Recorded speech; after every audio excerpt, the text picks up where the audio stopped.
दिल्ली में वायु प्रदूषण गंभीर श्रेणी में बरकरार है। आज सुबह दिल्ली का औसत AQI 400 के नजदीक पहुंचा है। कई इलाकों में 400 के आंकड़े को भी AQI ने पार कर लिया है। वायु प्रदूषण के साथ ठंड का असर भी बढ़ गया है और दोहरी मार दिल्ली NCR वासियों पर पड़ रही है।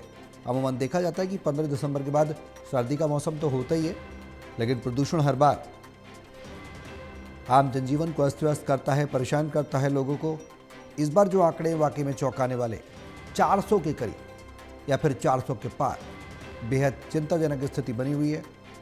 हालांकि दिल्ली सरकार के पर्यावरण मंत्री मनजिंदर सिरसा दिल्ली में वायु प्रदूषण को लेकर दिल्ली NCR वासियों से माफी भी मांग चुके हैं और यह आरोप भी उनके द्वारा लगाया गया कि पूर्ववर्ती सरकारों के द्वारा दिया गया ये सुगुफा है।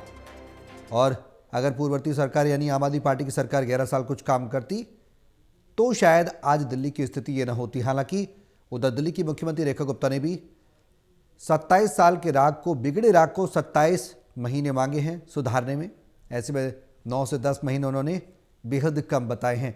सवाल ये कि इन सियासी वार पलटवार के बीच में आखिर आम जनता जाए तो जाए कहां, समाधान कैसे मिले, प्रदूषण कैसे कम हो, ये बड़ी समस्या बना हुआ है।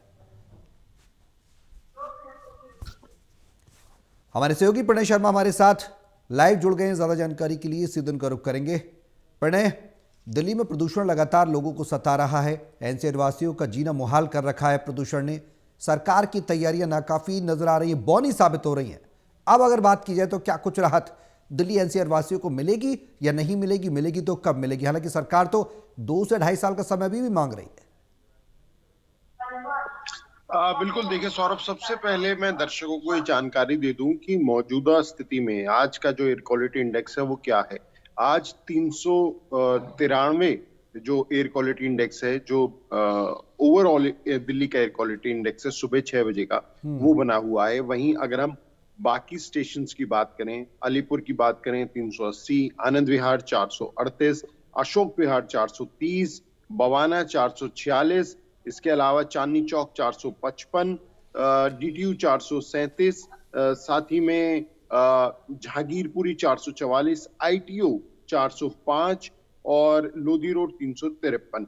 यानी आप ये देख सकते हैं कि ज्यादातर इलाके 400 के पार एयर क्वालिटी इंडेक्स उसका बना हुआ है। औसतन एयर क्वालिटी इंडेक्स 393 है।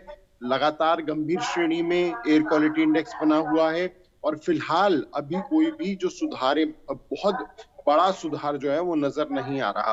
हालांकि आपने क्योंकि पर्यावरण मंत्री का जिक्र किया सौरभ, तो पर्यावरण मंत्री ने अभी कुछ दिन पहले प्रेस कॉन्फ्रेंस करके भी ये जानकारी दी थी कि क्योंकि इस मौसम में, इस सीजन में, ये जो वक्त चल रहा है इसमें प्रदूषण बढ़ता है तो वही स्थिति देखने को मिलेगी।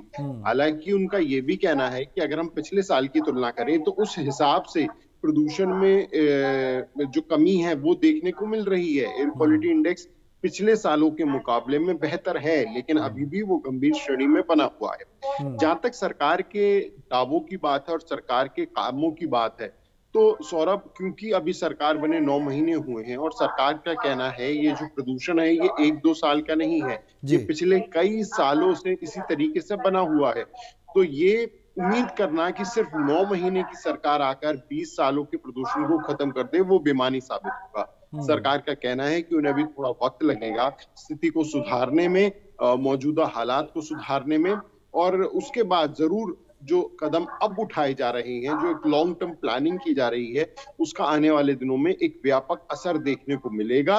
और सरकार का यह भी कहना है कि जो भी पॉलिसीज बन रही हैं वो भी इसी तरीके से बन रही हैं कि उनका एक बड़ा असर, एक लॉन्ग टर्म उनका असर जो है वो देखने को मिले।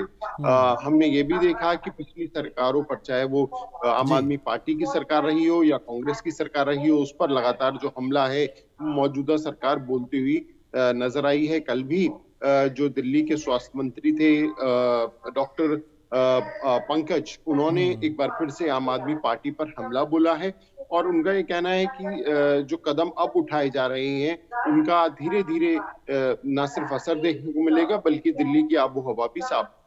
जी चलिए, बहुत शुक्रिया प्रणय तमाम जानकारी साझा करने के लिए।